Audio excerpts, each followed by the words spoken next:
nature of Algonquin Park takes us to vibrant Toronto today. Past the train station, which is almost in the financial district, head towards the harbour front. It goes past the steel glass palaces that tower into the sky. Here are no offices but expensive luxury apartments in it.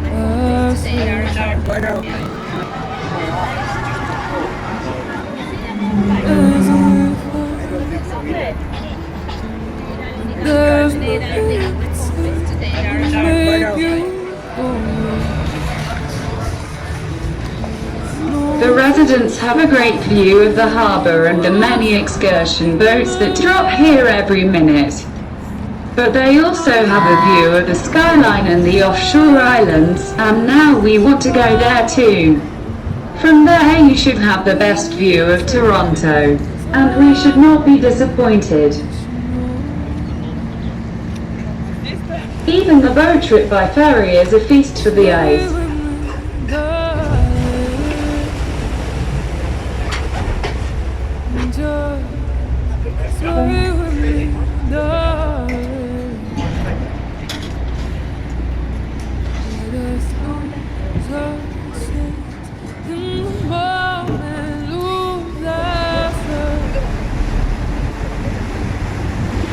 We leave behind a glass front of skyscrapers the megacity with its 4 million inhabitants, in the middle of which stands the CNTV Tower with its 356 meters. Even far away we see many skyscrapers on the so-called Horseshoe Bay of Lake Ontario, and all that we see with blue sky and bright sun. Arrived on the recreation island, we go over a small bridge and come to the edge of this island. Here we should have the best view of the city. Einfach toll. Der Blick ist einmalig. Guck mal, jetzt kommt noch das Flugzeug dazu.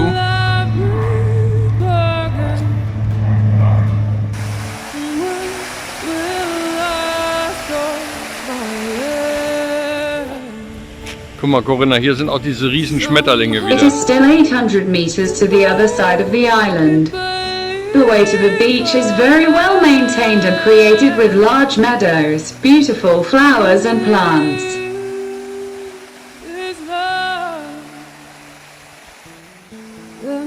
At the end of this path is the sandy beach of Lake Ontario. In midsummer and on weekends I should be busy here, especially as there is an amusement park on the main island. Man merkt, dass es Wochentag ist, denn es ist ziemlich leer hier. On the return trip by ferry we take a few pictures. We cannot get enough of the view of the skyline.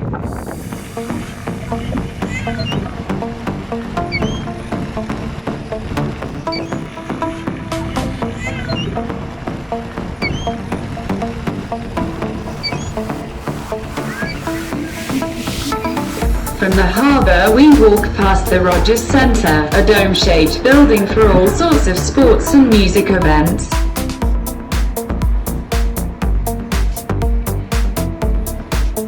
With the tram we drive to the main station. The financial district begins across the street. The window fronts are reflected in the other skyscrapers. This creates bizarre pictures.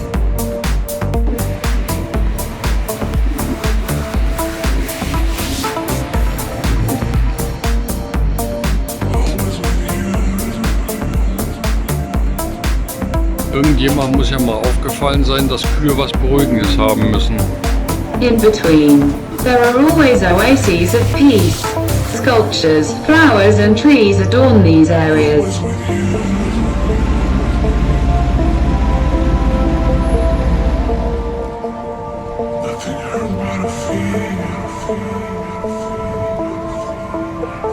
Finally we come to the Roy Thompson Hall. It is a concert hall. Between the skyscrapers, the hall is hardly noticeable, although the building has an exotic architectural style. In In addition, there are some old brick buildings that seem like misplaced in front of these skyscrapers.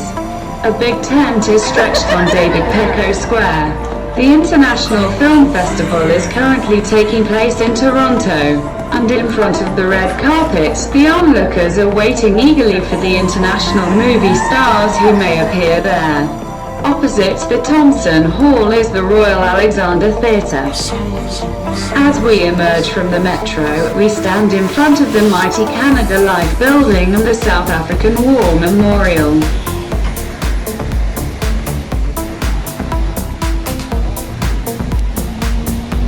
Opposite is a larger park, in the background the Osgood Hall.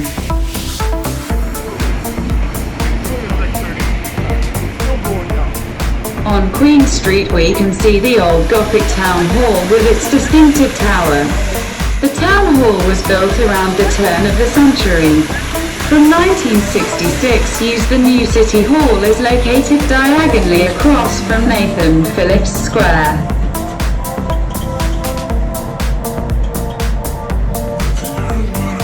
Schwerer Feierabendverkehr heute. Meanwhile, here in Toronto is rush hour. The tram is behind the next and blocks the traffic.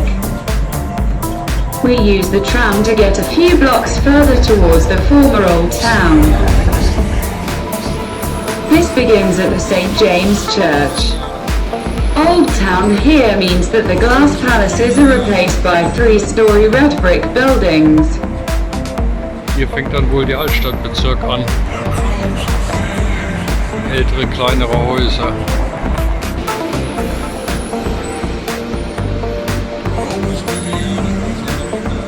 In the middle of the former Old Town is the 1850-built St. Lawrence Hall. It served in the 19th century as a meeting hall of the City Council. In the 2000 years, it was then a concert hall before other buildings had taken over this function.